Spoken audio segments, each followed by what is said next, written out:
જયપુર ખાતે કરણી સેનાના સુખદેવ ગોગામેડીની જે હત્યા કરવામાં આવી છે તેને લઈને સમગ્ર દેશમાં કરણી સેનાનો વિરોધ જોવા મળી રહ્યો છે. વડોદરા ખાતે પણ આજે આવેદનપત્ર પાઠવવામાં આવ્યું છે. આપની સાથે કરણી સેનાના જ કેટલાક જે આગેવાનો છે તે વાત કરવા છે. બાપુ, જે પ્રકારે હત્યા કરવામાં આવી છે એને લઈને શું કહેશો અને શું માંગ તમારી સરકાર પાસે? ગઈકાલનો દિવસ ફક્ત ક્ષત્રિયો માટે નહીં, સમગ્ર ભારત વર્ષનો ખૂબ જ કાળો દિવસ હતો. સમગ્ર રાજસ્થાન ગઈકાલથી આપ રાજસ્થાનના પડઘા જોઈ રહ્યા છો. ગાંવ તો હજુ બસા નહીં, લૂંટેરે લૂંટને આ ગયે.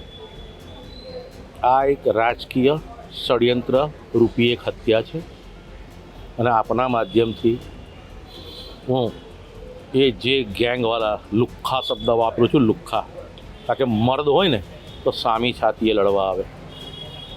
અમે એમને એક આહવાન કરીએ છીએ, બીજી વાર આવો ને તો મહેમાન બનીને ના આવતા, કારણ કે ભારતની સભ્યતા છે અતિથિ દેવો ભવ. એ ઘરમાં બેસે છે, ચા પીએ છે અને પછી એટેક કરીને ફાયરિંગ કરે છે.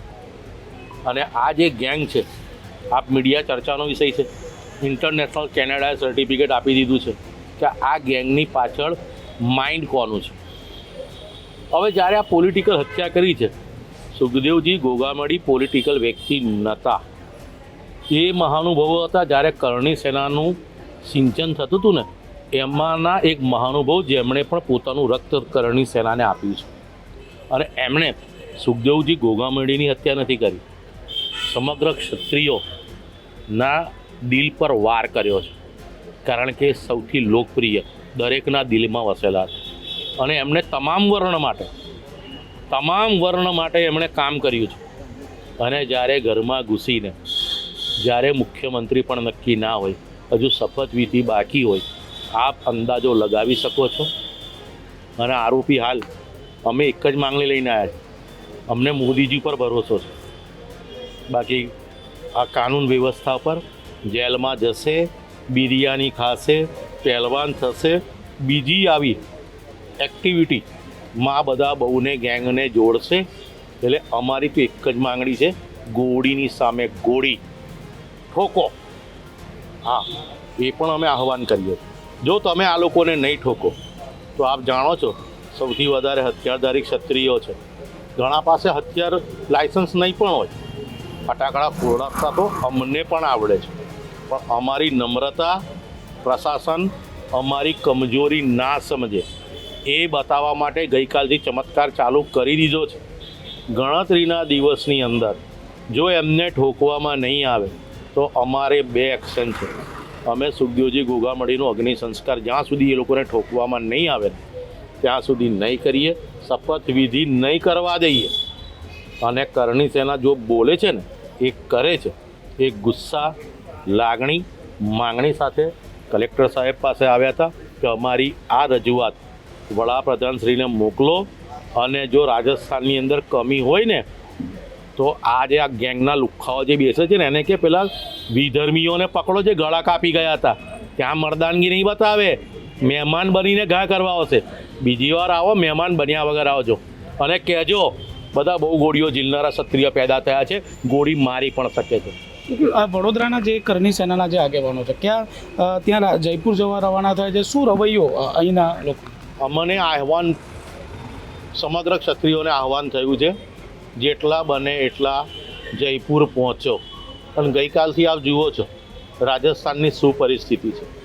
ગણતરીના કલાકોમાં, દિવસોમાં આ લોકોને ઠોકવામાં નહીં આવે, પરિસ્થિતિ અતિ વિકટ બને, એની જવાબદાર પ્રશાસન રહેશે. એ ચિંતા સાથે અમે આવ્યા છે કે તાત્કાલિક એક્શન લે. પોલીસ પણ શંકાના ઘેરામાં છે, કારણ કે જે મીડિયેટર બનીને આવ્યો હતો ને, જે હુમલાખોર નહોતો, એને પહેલો આ લોકો આ ઠાર કર્યો છે. અને પેલા 3 બિંદાસ ભાગી ગયા છે. હું કહું છું પોલીસે ભગાડ્યા છે, કારણ કે આ રાજકીય ષડયંત્ર છે. સુખદેવજી ગોગામેડી 18 મહિનાથી આ રચના, આજે એક આવ્યો છે અહેવાલ, 18 મહિનાથી આ સોપારી લેવાઈ હતી ને બધું ચાલ્યું હતું.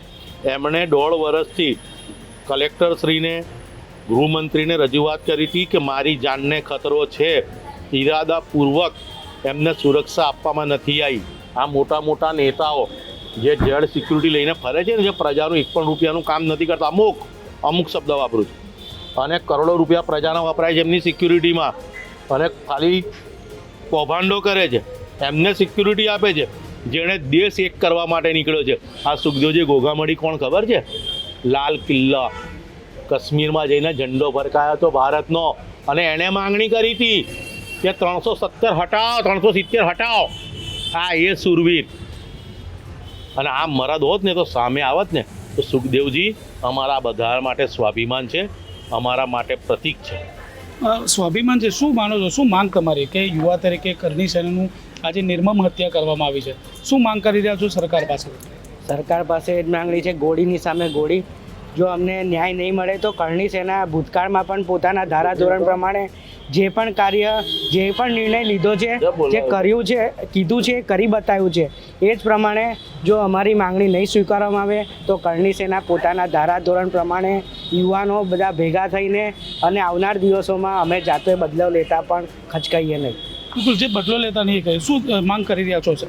રાજકીય ષડયંત્ર કહેવામાં આવી રહ્યું છે, સરકાર હજુ બની નથી, મુખ્યમંત્રીના શપથ નથી ગ્રહણ કરાયા, શું કહેશો? રાજકીય આ ષડયંત્ર લાગે છે? પણ અમને તો બહુ નિંદા છે કે ભાઈ આ બહુ ખરાબ કર્યો છે. હું ખીંવસર વિધાનસભા, ખીંવસર ગ્રામ પંચાયત ભોજાસ, મને બહુ દુઃખ થાય છે.